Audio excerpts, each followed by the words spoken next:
Hey everyone, it's me, Arthur Kade, welcoming the one and only Josie, who's got his hands full with a new book, TV show, running Yahoo style, and so much more. Get ready for a great time behind the velvet rope.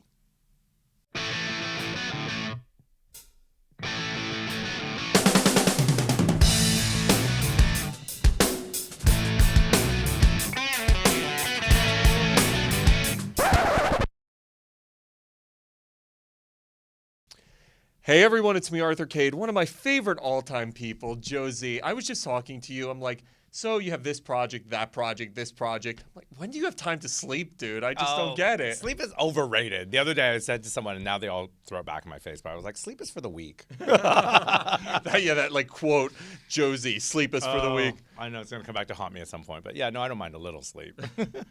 You have a new book out, man. Congratulations. I do. And it's a memoir, which is so cool. First of all, to be as young as you are and to have a memoir detailing your life is so cool. And I was looking through it and I'm like, this guy's had a really cool and unique life. Talk to me about writing this memoir. Well, number one, it's been a passion project and a labor of love for almost 2.5 years.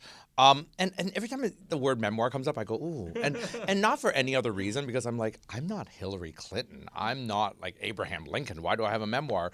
I mean, I started with the intention of being inspired by Bossy Pants by Tina Fey. And when the publishers came to me and said they wanted to do a book, I said, great, but I don't want to do a picture book because, all fashion people love a picture book. I said, I just really want to tell funny stories and quirky stories and ridiculous stories and things I've learned from my career. And everybody always wants to know, like, how did that photo shoot happen? How did those covers happen? How'd you get that person ready for the red carpet? Or how did that reality show happen? I was like, you know what? And there's so much ridiculousness Yes. and funny commentary that happens behind the scenes. I was like, I'm just going to say it. And none of it is salacious, but it's all super fun. And when you read it, and I think a lot of people were reading it and already tweeting me and be like, oh my God, it's so honest, it's so open. And I was like, yeah, because sometimes, you know what? I make mistakes. Like I was not a good red carpet stylist, and I'll admit it. And it's hard. And magazines were great and fun and photo shoots and all the weird things that happen. I mean, I love all that. When you look at the fashion world, and everyone always thinks of the devil wears Prada, Miranda Priestley, and these evil personalities. It's much more relaxed than that. It's much more vulnerable, I feel like, after seeing the stuff in your book. I mean, there's definitely the devil wears Prada in the fashion world, but there's a whole different side as well. Oh, I mean, and I think I did not sit there and be like, I'm not Devil Wears Prada, but I think once it was done and it was all put together and people had been reading it, they said, oh, this is really so anti-Devil Wears Prada. And I was like, that wasn't really ever the intention, but I'm happy and willing to admit I make mistakes. And I'm happy to admit and say that, like, you know what, fashion is hard. It's not glamorous. And that's why I was saying, like, it's mostly glamorous, because it still is on the surface, but it's a ton of work. And I think you're right. Like, I wanted people to see really what it was all about. Like some of the struggles I had at the beginning, some of the things I went through, but then how fun it is and how rewarding it is, and all the no's that I came across in my entire career, and I still do, and triumphing through all that, really. You'd mentioned the nose, and that was a reoccurring theme throughout this book. Breaking through walls, breaking through obstacles to get to where you were at. For someone starting out in fashion, what is advice that you would say, here's something to grasp onto in order to make it?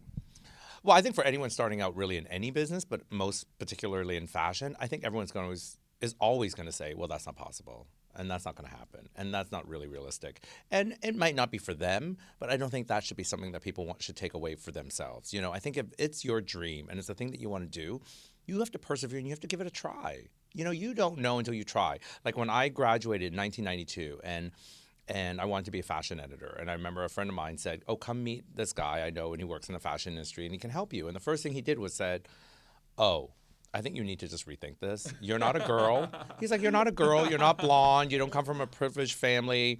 No one's going to hire you. Those jobs, there are so few jobs to begin with. They're not for you. So you should really rethink this. And, and that's so discouraging. But then I went home and I was like, oh, really bummed out. And the next day I was like, you know what? I'm just going to do it. And the worst that I could do is say that I tried and it didn't happen. But what if I tried and it did happen? And I think I did okay, and I think there were so many of those no's along the way. I think you did really okay. And it's funny because the last time I spoke to you, you were an editor at Elle. Now we're here in Yahoo's offices. You're the head of Yahoo Style. I mean, that change, you talk about going from one of the most glamorous publications in the world to now an internet medium. Talk to me about what figured into that change and what it's been like for you. Well, I mean, a lot of people were like, oh, you went from print to digital. And like, for me, it's like, I've been consuming everything on my phone or my laptop all the time anyways. And so it wasn't that per se. I felt like, number one, I moved to New York City with a dream to work in magazines. When I was at Elle, and in 2014 when Yahoo approached me, 25 years I've done it. And it was not something I wanted to do. And even at the very beginning of Yahoo approaching me, I was like, wait, what? I was a little bit confused. And then in more talking to them, I was very sort of excited by the possibilities and the potential of what this was. And the idea that I can come here and remake a website completely in my vision and in my voice, I was like, how do you say no to that? And people are like, oh, what's it like to switch from print to digital? And I don't even really think that, because today I don't even think of me being a digital guy. I think of me as sort of being an omni-media guy, because yes, I have the websites and they're digital, but I'm on Fab Life, which is broadcast. Oh, I'm getting to that as well. Yeah, and then I have a book, which is print. So, you're getting me everywhere. You can watch me, you can read me, you can listen to me, you can do anything you want. I'm on your phone, I'm on your TV. So, it's there. How has the fashion world changed? And obviously, when you look front row now, I remember it used to be you, Anna, Andre, who I just had in studio, and now we're seeing bloggers. We're seeing a whole different peripheral shift in the fashion world, I feel like. Am I right there? Oh, yeah, but I think that shift has happened for a while. I mean, I think pre-bloggers, it shifted into celebrities. So I think, all of sort of the mainstay editors started sharing seats with reality show contestants and movie stars and starlets, and that's totally fine. I mean, this is what it's become, and now bloggers are part of that as well. I think it's just really the idea that it's changing and that it's okay. And I think that's what's so interesting about it, because we have the opportunity to tell that story now in a new and different way. And people should embrace it. I think it's hard for a lot of people in fashion to see that change, and I think. Does the old guard resist it, you think? I don't know if the old guard resists it, or it's kind of perplexing at times. Do you know what I mean? I don't want to say that it confuses them, but I think it's probably perplexing at times, because I think that it was so used to one specific thing. But I think we are in a world where the fashion show now is not just about reporting, but it's also entertainment. Because it's not just for us anymore. If you have a computer at home, it's live streamed to your living room. And if you're sitting on your couch, that's your front row seat. So it is accessible to everybody. I meet people all the time who know more about fashion and designers than people who work in fashion, because they actually got a better view of it sitting at home. And I think that's what's become. It's become so accessible and so tangible. And it's no longer that thing that oh, wait, what happened? Wait, tell me about it now. It's like that 6-month gap between seasons are closing in shorter and shorter each time. Speaking of seasons, your first season of the Fab Life, how cool. First of all, I was just talking before you got here about the personalities. Talk about a unique group, putting a unique group together. It seems like you're having a blast with the show. I love Fab Life. I mean, it's a lot of work and it's intense and it's great, but it's like going to work with your family, and these ladies have been my family for a while now, because we did the pilot more than a year ago. And we've been on group text, and we text each other all the time throughout that year. We were like friends, because we were like, we miss you, what's going on? Even during the year when we went off and did our thing, it was like, what's going on? And, some days we wake up and just be like, you guys, thinking about you, like, miss your smiling face, or Merry Christmas, or Happy Easter, or just like, you guys, I'm really bummed today this happened, or whatever. And I was like, that's what you do as a family. Like, you know what? You don't always see your family. You get together on holidays, but you stay in touch. And we have that thing with each other where, like, if we are having a total moment, we will text each other, or we're having an awesome moment, we'll text each other. Like, they're all texting me this whole week being like, how was your book signings? Is it fun? Is it weird? Is it great? Like, I saw you on GMA this morning. Like, and I was like, that's so cute. Chrissy's having a baby. Was there like a group text going there? Yes, always, of course. Yes, we're so happy for Chrissy having a baby. We're group text. America was like applauding that one. Oh my God, they love it.